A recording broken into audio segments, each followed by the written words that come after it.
Ladies and gentlemen, hey, hi, how you doing? Welcome back to the channel. Thank you so much for stopping by. Coming up here with Season 6, our final season in Modern Warfare 3, we are going to see another major weapons update, potentially the final weapons update and meta update of the MW3 year. It's possible, you know, week to week we see some random weapon balancing go live here and there, but according to all the reveals, the roadmap, the blog so far, the most significant weapons update of Season 6 is coming right at launch, and today I wanted to break down everything to expect with this and all the weapon updates throughout the season as well. So first things first, the biggest part of the weapons update itself is, of course, the new weapons coming with Season 6. And so far, they've revealed 2 weapons, which would indicate that there is going to be no major, like, Season 6 Reloaded update or anything like that. Instead, our 2 new weapons will be available right at launch, of course, via the Battle Pass. Now, the first one of these is known as the DTIR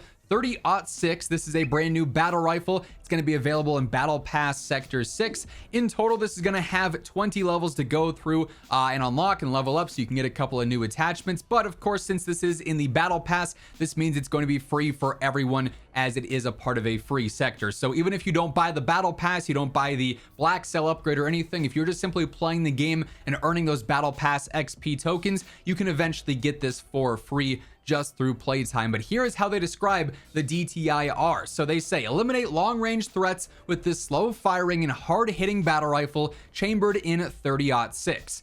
Steady and powerful, this battle rifle works wonders in the hands of a skilled operator. Its slow fire rate helps you conserve ammo and stay on target, inflicting heavy damage with each shot. Its strong base model gives you plenty of control when building the weapon out in Gunsmith. Throw on a scope to keep enemies at a distance, bulk up its ammo reserves with a larger magazine, and improve its handling speeds with an assortment of ergonomic designs. So just simply based on their description of the DTIR, I'd have to imagine this is going to be primarily a mid to long range based battle rifle. And if it does end up having a slower fire rate, as they say, it likely means it's going to require a lot of accuracy to have a competitive TTK. Typically, as it goes, if you have a slower fire rate weapon, if you're missing shots, the TTK falls off pretty quick. Like, it does require consistent shots landing to have a competitive TTK, whereas faster fire rate weapons, you can afford to miss a couple of shots because you are so quick to, you know, get back on target with that faster fire rate. So might be a slightly higher skill gap weapon here, but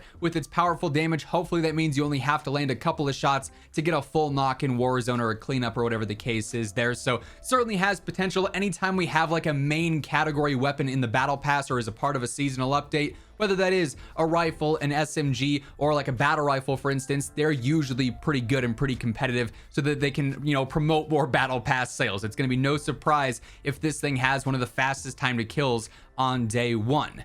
Now, our second new weapon in the Battle Pass is an LMG, so kind of the same deal here. This is a decently popular category. Would not be surprised if this thing goes crazy right away in terms of TTK, and it's one of the more broken meta options.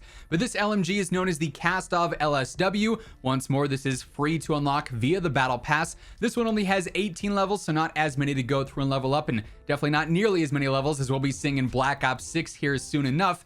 But here's how they describe the Kastov LSW.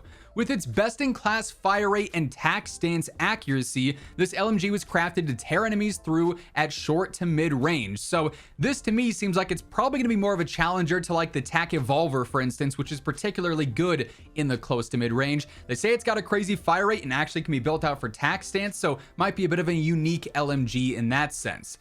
Shirking the traditional role of an LMG, the Kastov LSW encourages closing the distance to your targets by pairing a high fire rate with incredible accuracy in tac stance. The weapon also sports a fast reload speed, so you can get right back into action after exhausting its hefty 100-round default magazine. Use Gunsmith to further enhance the LMG, from improving tac stance accuracy even more to building it out for longer ranged play with attachments, extending its damage range and its bullet velocity. So based on their description, the 100-round mag by default kind of worries me in terms of its overall mobility and speed and handling there. Like, if you don't have that, you know, as the default thing, can you speed it up even more so it's super aggressive and super versatile? Or is it already going to be very aggressive for an LMG and play more like a rifle in all actuality with that 100-round mag on there? If that's the case, this may end up being the most versatile LMG that we've got in the game, maybe kind of rivaling the Eradicator or the Holger 26 perhaps. So Like I said, I could see both of these weapons actually being pretty good, all things considered,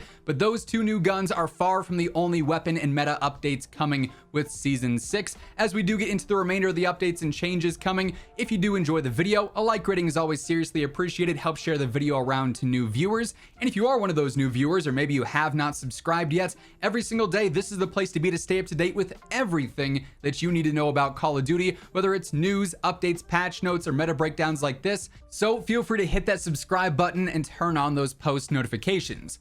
Now moving on to our aftermarket updates and aftermarket weapons for Season 6, we actually only have a couple this time around. Usually the past couple of seasons have had anywhere between 5, 6, 7, 8 aftermarket parts debut on a week-to-week basis. This time around, we've only got 3 new aftermarket parts, but they're all kind of interesting based on their descriptions. So for these, we've got the Jack Salvo. This is going to be for the Cat AMR sniper, and they say this is a sniper modification that fires anti-material explosive rockets that deal significant explosive damage. So thing could be strong. I mean, the Cat AMR obviously can already one-shot headshot at an infinite range, so this is going to have to pack some serious damage. Maybe it one-shots to the body for it to be viable or competitive.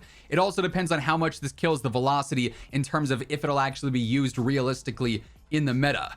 Our next option is the Jack Volstorm, and that's going to be available for the Stormender launcher. This is going to be a weird one. They say high voltage electricity is cycled through copper coils and discharged in a lethal bolt capable of hitting multiple targets. If you played Black Ops 4, this sounds like it's going to be the Tempest specialist weapon from that, basically. And then lastly, we've got the Jack Lance for the MX Guardian shotgun, and they say for this one, a pressurized magazine that fires 3 ballistic rivets, 1 per magazine rotation. Pressure builds while the weapon is idle until the maximum output is reached. At critical pressure, velocity and precision are vastly improved. So again, could be an interesting one. I don't know if any of these, just based on their descriptions, sound like they're going to be crazy broken unless one of them just has insane damage tethered to it, but all could pose a threat in the overall meta, depending on their exact stats when they drop. And of course, when they do, I'll be taking a look at it and talking about them if needed. And then of course, another major element of the weapons and meta update for Season 6 is the actual weapon balancing changes coming within the official patch notes. Now, the patch notes are not out yet. These will have all the direct changes, the exact values,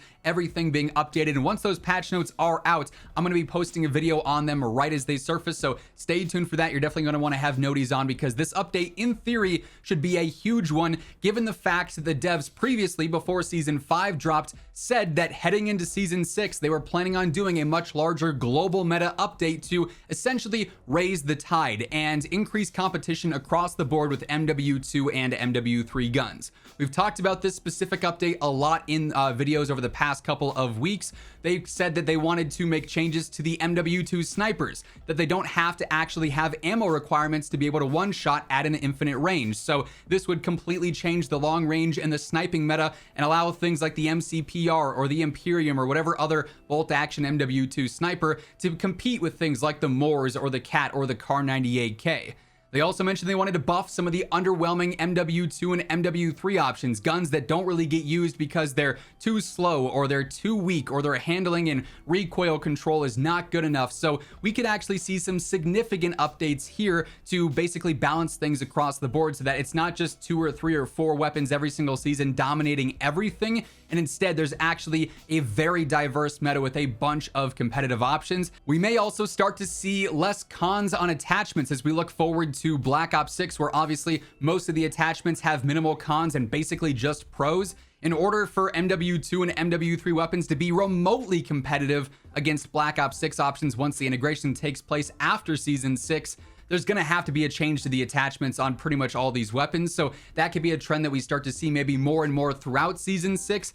Either way, based on the previews that the devs gave saying, hey, you know, as we get into Season 6, expect more competition in the meta, expect this global balance update to take place. This should be a pretty significant update, either all at once right at the launch of Season 6 and we're going to have some very lengthy patch notes, or throughout the season as we get closer and closer to the launch of Black Ops 6, we'll continue to see more fine-tuning and tweaks made. And as I mentioned, as any patch notes, weapon updates, or other changes are announced and revealed, I'll be covering all the info right as it surfaces, so feel free to hit that subscribe button to guarantee you don't miss another video and you're always in the know. And of course, if you enjoyed this video, a like rating is seriously appreciated on your way out. But once again, thank you so much for tuning in, and until next time, take it easy, have an awesome rest of your day, and I'll catch you later. Peace out.